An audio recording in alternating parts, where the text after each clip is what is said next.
Hello everyone, hope you're all having a lovely day today. So recently I was asked to do a video on the Mark of the Beast, and I'm going to be honest and say that I've never studied the Mark of the Beast. I mean, the church that I watch online is in Revelation right now, but in terms of like actually analyzing what the Mark of the Beast could be and like doing scripture research and real life research, like I really haven't done much of that. And there are a couple of reasons for that. The first one is that I genuinely don't believe that that a Christian will take the mark. And I know I'm saved because of what Jesus did for me.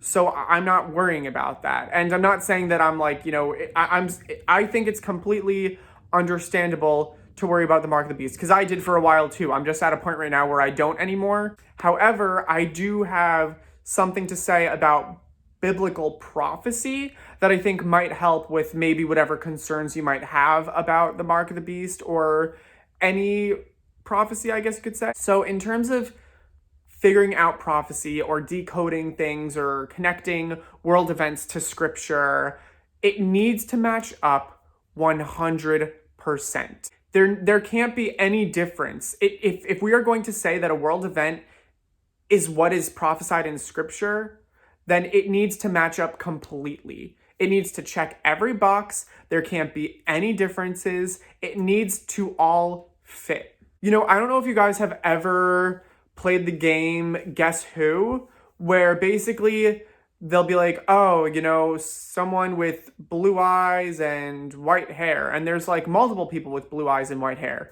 But maybe one person has a mustache. Maybe one person has an earring. Maybe one person has whatever. So even though something might have certain similarities with like an event in biblical prophecy, if it doesn't match up 110%, then we can't jump to conclusions and be like, that's it. Like it needs to be a 100% perfect match. So if something checks off a lot of the same boxes as a biblical prophecy, but maybe one box is not checked off, or maybe there's one slight distinction, then it's not it, because it needs to be a perfect match. So I really hope this helps whoever needed to hear this. I know it really was kind of, I don't want to say vague, I didn't really talk about the mark at all, but at least with biblical prophecy, like I said, like it really does need to be a complete match. There can't be any differences. So I hope that maybe this puts your mind at ease if you're worrying about if you are being troubled by this or the fear of the mark. But if something does not match up completely, then it's not what's being talked about in scripture. It needs to be a complete perfect match. So if you ever have any comments, questions, or concerns, as always, do not hesitate to leave me a comment down below or shoot me an email at my email, which is right here.